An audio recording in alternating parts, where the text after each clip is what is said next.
What is going on, everybody? Welcome back to the channel. After Sound here, bringing you Splinterlands content every single day. We also stream right here on this channel every Tuesday, Thursday, and Sunday morning, so come by and say hello. All right, and then another Monday, another town hall, and I have my 5 biggest takeaways for you from this most recent town hall. Just a reminder for anybody who might be new to the channel or new to these videos that this is not a summary. There are fantastic content creators, 2 of which that I want to give a shout out. Rosie, who has an awesome written summary of literally everything. This is fantastic. And then I know that Gank and Walking Keys over at SHQ, right? SQH, was it Splinterlands headquarters? Yeah, SHQ. They do usually a video live stream summary, probably in the evening. So it might not be out yet, but keep an eye out for it when you get a chance. So let's go ahead and dive in. I have Rosie's summary here for us to reference, and then I have, as usual, my 5 points so you can see exactly what we'll be talking about. So let's go ahead and jump right into the first one. This is with the first guest that they had, and I'm sorry I'm not remembering the name right now, but they're a developer, and they were talking about a game engine being built so that more play-to-earn games could be brought into the overall ecosystem, right? Into the overall, I guess, platform of what Splinterlands is offering. Let me see. I just want to make sure that I can get their name, but maybe it's not up here. So that being said, Dante, there you go. Head of engineering, Dante. So what's really interesting about this, and they're kind of not related, but it was brought to us by the same person. So point number 1 here being the game engine being built and then GLS being MultiStep. But let's go back to the game engine first, right? We talk about Splinterlands as a game, right? The actual card game. We talk about Splinterlands as a company. Well, there will also be in the future, I believe, a Splinterlands platform that offers more than just the card game, right? We have Tower Defense potentially coming as something that will be built on the platform. We have other games that Aggroed was not necessarily teasing, but at least not ruling out earlier. I think somebody during the Q&A session, somebody asked if they would ever consider doing like an idle game, probably something similar to Rising Star. And I don't think Aggroed is a big fan of idle games or idle clickers in general. Not that he has anything against Rising Star, but just idle clickers in general. I think he takes a lot of pride in the fact that Splinterlands as a game is a very good game, right? And so I liken it to or compare it to, I would say, a mix of poker and Magic the Gathering, and it has enough of that kind of intrigue, anticipation, and then just kind of planning ahead or countering your opponent's moves. So I like this idea. I like the fact that they have somebody who's brought in and really building this out on the back end, because again, there's so much potential with gaming. I've been exploring a lot outside of Splinterlands, and I cover some of that here, but I also don't cover a lot of it. That's just me going through Twitter or going through other Discords and trying to see what's cool and what's not. And most of the time, if it is cool or something that I think is worth bringing back, I will talk about it on the channel, or if I'm getting into it, then I will talk about it on the channel. But a lot of times I find cool stuff that might be on another blockchain, for example, or might be on another thing where I don't necessarily want to set up a wallet, but there's some cool things happening and I am following it, even though I'm not actively involved, even though I'm not actively like participating or investing in it, right? Because this space is just ginormous and there's a lot of potential. Keep in mind, there's a lot of garbage out there, and in a bear market, a lot of these projects will probably end up failing. But that doesn't mean there aren't great ideas out there. And I think if Splinterlands can create a very solid platform, then all of a sudden they can bring in the people to build out all those different types of games, right? Be the second mouse that gets the cheese, right? It's early bird gets the worm, but second mouse gets the cheese type of thing. Well, here's an area where Splinterlands doesn't need to be the first, right? And granted, I'm talking about the platform, and I'm talking about other game types. Right now, they have a solid game. I'm not trying to say that anything about the trading card game aspect, what we currently know as Splinterlands the game. I'm talking about in the future when all different types of games can be built on this platform.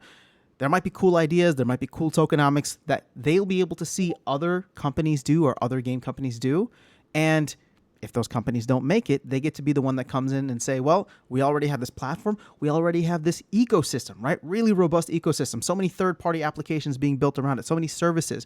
Like, they'll be able to kind of have that appeal for people to come and build on their platform. And I think that is really exciting to think about. So that was the first half of point one. The second half was mentioning that GLS will be multi-step. Now, I made a prediction about this a couple weeks ago, not because I had any inside information, but I was saying that this is going to be the best way to counter automated accounts or bots, right? As people tend to dislike them very much. Now, again, I'm bot neutral, but I also want the game to be much more than just the auto battler that Splinterlands is, when I'm talking about Splinterlands or when I'm talking about GLS. And one thing, which I'll remind everybody of here, that made me think along those lines was when this game was first brought up, I believe early August, and Hardpoint was on. He made a very ambiguous mention of the fact that they would try to do things, or they were planning to do things with GLS that were new and innovative and that they would try to take back to Splinterlands. And he might be talking about something completely different, but my understanding of it was, well, you know, everybody's excited about the land phase for Splinterlands because that'll add a second phase. But ultimately, right, what many people are looking at that is as a way to make the game slightly more complicated, slightly more involved, that the element of bots, or the effectiveness, I should say, of bots, at least in mass, will not be as powerful, as strong, as influential on the game economy. So when thinking through, you know, just because of the fact that the team has to deal with so much crap from the community about bots, I was thinking, just for my own sanity, if I was creating it, I would do something that offered multiple different turns and was actually more of an involved game rather than being an auto battler. And it sounds like it'll probably still be an auto battler in many ways. RNG will still play a role, but ultimately, it is going to be, at least from what we heard, some type of multi-step game. So I'm excited about that. I was predicting at least 2 steps because that's what, you know, we're expecting with land. But if they do get to go to the drawing board and have it be a blank canvas from the beginning, they can throw in 3-4 steps and design the game in a way where the gameplay is fast, right? You don't need 2.5 minutes to pick a team. Maybe you start off the first round, you pick, you know, you get 30 seconds to pick one, and then you see how that plays out. And then your next move is you get another 30 seconds. And then, you know, there's 5 turns where it's 30 seconds of gameplay, or 30 seconds of choosing someone. And it's fast paced because it's sports, right? And then, 30 seconds to pick someone, and then the other 30 seconds of that minute will be actually seeing the game kind of play out in a certain way, right? So now you have 5 rounds within 5 minutes, and I know that 3 to 5 minute threshold is what the team is going for. So that's my thought process there, and it's cool to see it somewhat vindicated from the head of engineering. Of course, we don't have any other details on how the actual gameplay will be, but I am excited about GLS nonetheless. So let's go ahead and move over to number 2, which is the one, the only Ali Straza made an appearance, but was mentioned in the town hall by Chatter about the partnership with her. And specifically, I put that the partnership is evolving, but specifically when it comes to Ali Straza, it sounds as though there are going to be some tournaments that she is going to be managing or helping to run in the near future. And it doesn't look like that was captured here, or if it is, oh no, here. We're working on a tournament partnership with Ali Straza and Mason. They've reached out to create a tournament with us, which is great. Because it sounds as though the paid promotion element of getting Ali Straza into the game, or at least to stream the game to her community, is over. But she, and I believe her partner Mason, are really into the game. And it sounds like they want to dive deeper into the Splinterlands ecosystem, the Splinterlands universe, and I think that this is fantastic. So if there are tournaments coming up, I would highly recommend you guys checking out and hopefully participating if the cost isn't too much and the prizes are good. But overall, I just love seeing this because this to me is really the future, right? If you can get someone like Ali Straza to stream regularly Splinterlands because she loves it, not because she's getting paid to, well, that's a proof of concept right there. That means that there will be others in the trading card gaming space / NFT / crypto space, that whole kind of intersection of where that is.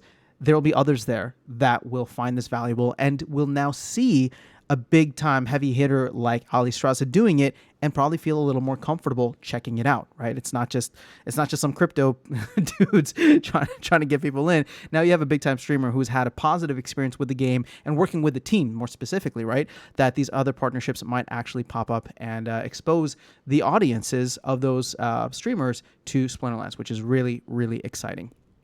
Okay, number 3. So Riftwatchers and tower defense announcements are supposedly coming next week. And this is, there was another announcement of an announcement today. It sounds like we're going to get a double announcement next week. And I know last time the community got way too hyped up and thought it was going to be something crazy. And then it wasn't. I mean, it was GLS related, but people thought it was going to be Splinterlands actually internal to the game related. And obviously it wasn't, because it was an announcement of a whole new game.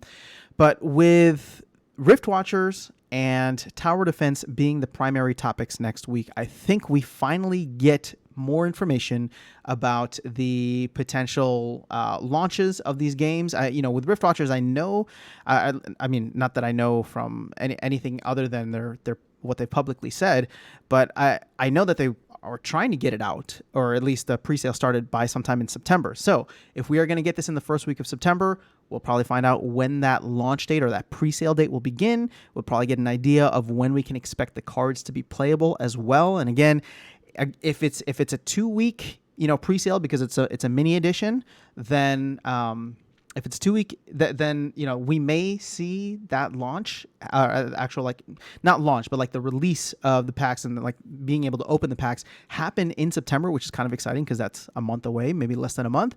And if it goes for an entire month, just like Chaos Legion did, then we'll probably see it in October sometime.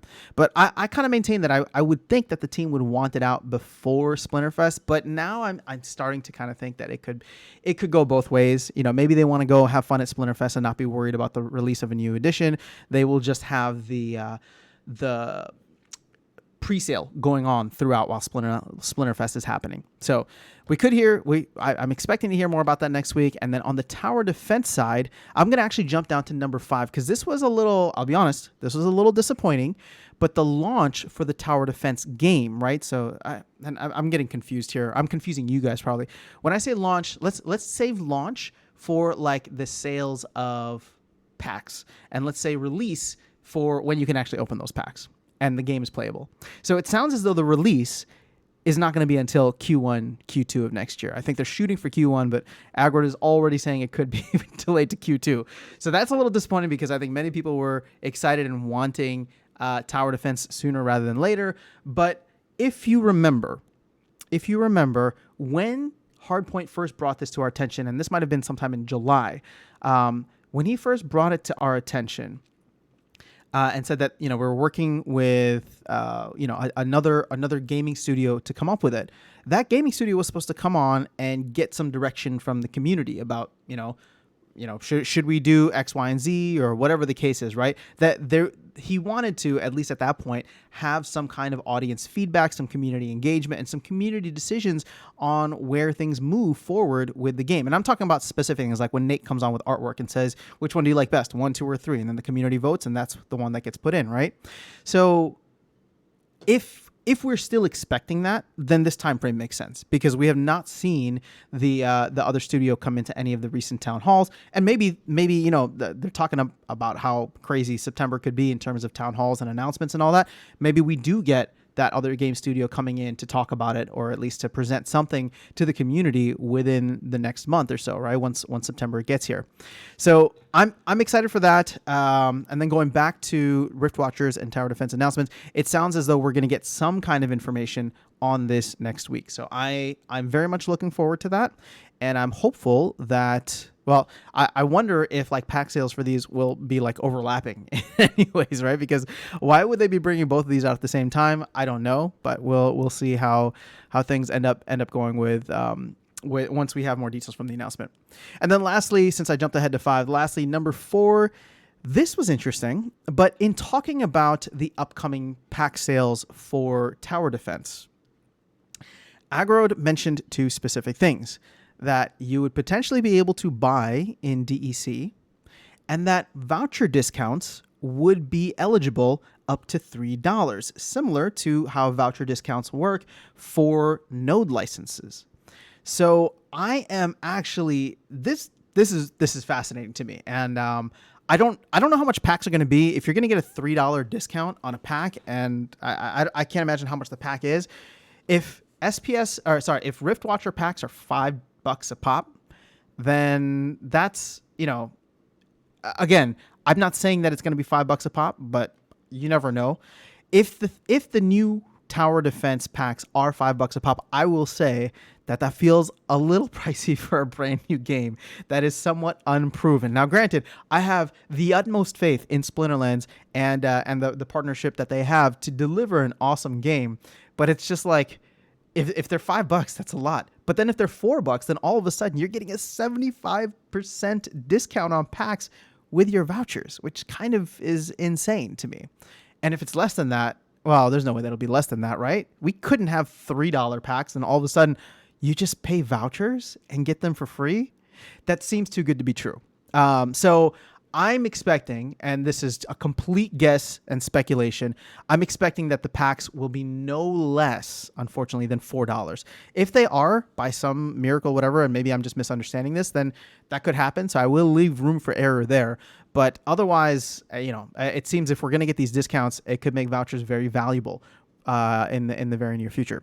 So, and when I say valuable, I'm not talking about price and price spiking, none of this financial advice. I'm saying valuable in the sense that if you want to get in, right?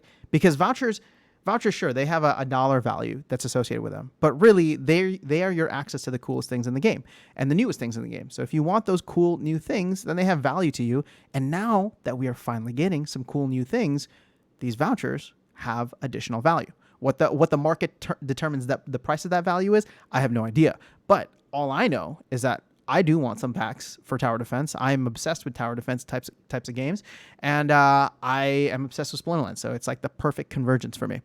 And then the first part of this was the DEC purchase options. So this to me represents a great way to provide yet another sync for the for DEC. And here's the deal: it is not, at least the way that I view this, is that it is not going to necessarily be a sync in the traditional sense where stuff is going to get burned or DEC is going to get burned. At least I'm not expecting it to be, right? Because if this is a partnership, especially whenever there's a pack sale, that is going to be, considered company revenue. And now it seems like it might be considered company revenue for two different companies, right? Both Splinterlands and the partner studio that's developing it. So this DEC wouldn't necessarily get burned, but it would be taken off the market, and more importantly, it could create that upward price pressure for DEC if people want to buy in DEC. Now, I don't know what the incentives are. I don't know if the team is going to be honoring it in the same way, honoring the peg in the same way that they do with not tower defense, but with Chaos Legion packs is what I was talking about. So it remains to be seen, but it does make me very much want to get my hands on some DEC as well as some vouchers. So just some thoughts on those as we go ahead. Now, keep in mind, you've been warned. You've been warned that there is a major announcement coming up next week, and this is the town hall for next week is going to be on Tuesday, not Monday, but Tuesday. If you go to the Discord channel and the events tab under the Discord server, you will be able to see that the time, the date, of course, and the time in your local time zone. So I would recommend going to do that if you're planning to attend. But it sounds as though they are making the one next week. Well, it sounds like they're making it something that you don't want to miss. So that's all I have for you guys. I'm just going to see if there's any cool eye candy here. Nate did share some cool stuff here. So it looks like this is going to be what the non-carb market looks like with some fungible, Chaos Legion packs. There is a new ability upcoming in Riftwatchers. We don't know the details of it yet, but it's called Fury, and this is the symbol for it. Now, what's interesting is it reminds me so much of Enrage, so I don't know what the difference between Enrage and Fury is, but I'm always excited for new abilities. And then some sneak peek of I don't know if it's a legendary, but it seems like it should be a legendary fire monster that has dragon, I guess a dragon history or dragon lineage or something. It looks very dragon-esque. But you can see how the concept art evolved into the final project here, or final product here, I should say. And man, the artwork just looks so cool, man. I really love it. And then there's another Riftwatchers wallpaper that's been added. Seems like you got some of the cool, I believe, Rune Masters that are, or Rune Mancers or Rune Masters that are coming in through the Rift. So if you're following the lore, which I humbly recommend that you do, as somebody who writes songs and music for the lore. But the storyline is fantastic. The narrative team is great. And obviously, you can see the artwork is phenomenal. So that is all I have for you guys today. I don't think there's anything else. Oh, and then somebody superimposed the Fury monster face onto Agrod, and it's just beautiful. I don't know what else to say. So that is all I have. Let me know your thoughts in the comments below. I would love to get your feedback on how you think the month of September is going to go. But other than that, I will catch you all in the next video, and I will see you around the game. Have an amazing rest of your day.